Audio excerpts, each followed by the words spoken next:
जोश का कार्यक्रम है और मार्च में लाडली फाउंडेशन वाले हमारे पास आए थे, देवेंद्र जो हैं, और वो हमारे साथ में युवा के साथ तो जुड़े हुए हैं दिल्ली पुलिस के साथ। बट मार्च में ही हमारे पास आए थे कि जो यंग बच्चे होते हैं, एडोलेसेंट बच्चे होते हैं, जो juveniles in conflict with law होते हैं, तो उनके मद्देनज़र हम लोगों को कुछ कराना चाहिए कि कुछ क्राइम उनका रुके और वो सही पाथ पे आएँ। अमूमन क्या होता है, इस उम्र के बच्चे नशे में आ जाते हैं, ड्रग्स में आ जाते हैं और उसके चक्कर में क्राइम वगैरह के उसमें भी आ जाते हैं। और नशा करने के लिए जो पैसा चाहिए होता है वो क्राइम से ही मिलता है, घर से तो मांग नहीं सकते। तो इसे पूरा थॉट आउट किया था कि ऐसी चीज़ों में इनको एंगेज रखा जाए जो कंस्ट्रक्टिव भी हों, इनका फ़ायदा भी दें, इनकी जो पॉजिटिव एनर्जी है उसका यूटिलाइजेशन हो जाए, वो हम लोग यूज़ कर सकें। तो उसी के तहत योगा, वॉलीबॉल, डांस क्लासेस, इन तीनों चीज़ों को हमने सोचा था। 3 महीने का ये प्रोग्राम होना था, एक महीना एक चीज़ में इनको निपुण बनाया जाना था इंस्ट्रक्टर्स के ज़रिए, और उसके बाद में इनको मुख्य धारा में लाने के लिए कहीं प्लेसमेंट अगर कराना है तो वो भी हम लोग करवाएंगे। हमारे ज़िले में करीब 407 बच्चे हम लोगों ने एनरोल किए थे इसमें, जिनमें से दुर्भाग्यपूर्ण बात यह है कि 125 बच्चों ने छोड़ दिया था। उनके अपने वजह रहे होंगे, आ नहीं पा रहे होंगे, या दूर होगा, या मन नहीं लग रहा होगा।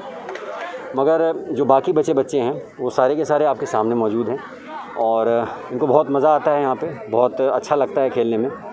कई बच्चे हमारे पास में खुद आए, मतलब उनके लिए सिर्फ आना ही मोटिवेशन है, और कईयों का जीवन भी बदल गया है। कई लोग नशे की राह पे चल पड़े थे और अब वो एकदम सही राह पे आ गए हैं। हमारे पास 75% जो बच्चे हैं वो जुवेनाइल्स हैं, और इसके अलावा जो बाकी हैं वो एडल्ट हैं, और 73 या 75 के करीब हमारे JCLs हैं, juveniles in conflict with law, जिन्होंने पहले कुछ ऐसा क्राइम किया हुआ है, तो वो भी यहाँ मौजूद हैं।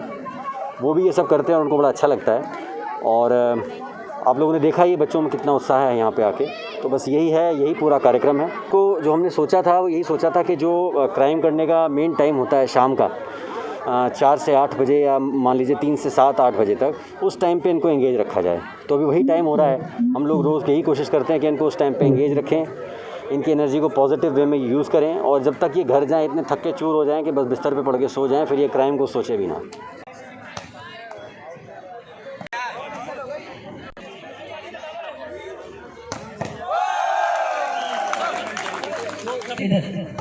और इधर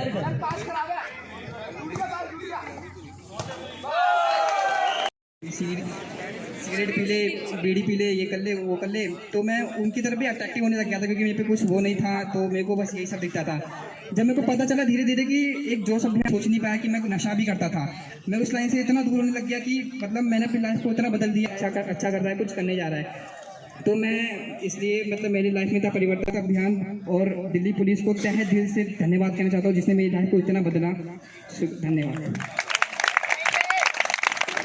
लिए बहुत अच्छा रहेगा, तू हेल्दी रहेगा, पर मैंने मना करता रहता। हमारे यहाँ पर एक ऐसे दोस्त भी है जो सिगरेट पीते, गांजा पीते, चरसी करते, तो मेरे को पता लगा कि जोश अभियान है, तो इसलिए मैं वहाँ से जुड़ा, क्योंकि मेरे को अपने एक माँ बाप का अच्छा नाम कमाना है। मैं पहले रहता था, मैं सिगरेट नहीं पीता था, ना मैं ड्रिंक करता हूँ, but there is a many reason कि आप अपनी लाइफ को अच्छे से प्रॉपर्ली जी नहीं सकते, और वो मैं था। मैं अपनी लाइफ को प्रॉपर्ली जी नहीं पा रहा था, क्योंकि मेरे पास है टैलेंट कि मैं कर सकता हूँ कुछ। पहले मेरे पास भरोसा था कि मैं कर सकता हूँ, पर टाइम टू टाइम वो भरोसा मेरा डाउन होता जा रहा था, और वो मेरा भरोसा, मैं झूठ नहीं बोलूँगा, जोश अभियान नहीं बढ़ा है। और मैं सभी जो बच्चे हैं वो झुग्गी बस्तियों में रहने वाले बच्चे हैं, खासकर दक्षिणपुरी, रंगपुरी पहाड़ी, कुसुमपुर पहाड़ी, ऐसे पिछड़े एरिया से ये बच्चे आते हैं जहाँ जो अभावग्रस्त क्षेत्रों में रहते हैं। ना इनको खेल की कोई सुविधाएं हैं और ना किसी प्रकार की कोई सुविधाएं हैं, बल्कि वहाँ पर क्राइम इतना ज़्यादा है कि कई लोग इनको नशे की लत में लगा देते हैं। ऑर्गेनाइज क्रिमिनल्स कई रैकेट हैं जो इनको अपने चंगुल में फंसा लेते हैं। और इन बच्चों के लिए विशेषकर हमने ये जोश कार्यक्रम की शुरुआत करी, जिसको नशा मुक्त भारत अभियान जो भारत सरकार का है, ministry of social justice and empowerment का, उसके under national institute of social defence ने हमें इस कार्यक्रम के लिए सपोर्ट किया। और दिल्ली पुलिस के साथ मिलकर के फिर हम लोगों ने इन झुग्गी बस्तियों में दिल्ली पुलिस के बीन कांस्टेबल्स की मदद से जो पिंक फाइल के बच्चे होते हैं, जो डेलिक्वेंट्स होते हैं, पोटेंशियल क्रिमिनल्स होते हैं या नुक्कड़ों पे खड़े होने वाले लड़के होते हैं, ऐसे बच्चों को एक एक करके आइडेंटिफाई किया, उनकी ओरिएंटेशन करी, काउंसलिंग करी, उनको मेंटल हेल्थ काउंसलिंग भी देते हैं और हमने धीरे धीरे उनको फिजिकल ट्रेनिंग के माध्यम से फिर इन खेलों में जोड़ा।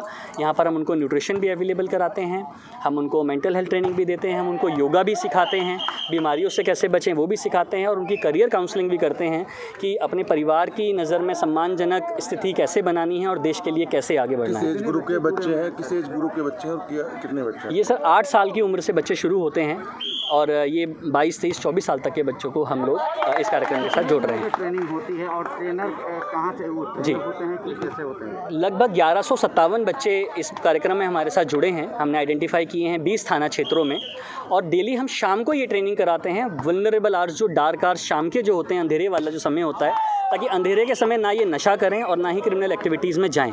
तो झुग्गी बस्तियों में ही हमने पार्क चिन्हित किए, कहीं डांस अकेडमी चिन्हित की, जहाँ पर हम इनको शाम को डेली 3 घंटे इंगेज करके रखते हैं और 3 घंटे तक हम इनको इंटेंसिव फिजिकल एक्टिविटी कराते हैं, इनको न्यूट्रिशन भी देते हैं और प्रॉपर ट्रेनिंग कराते हैं।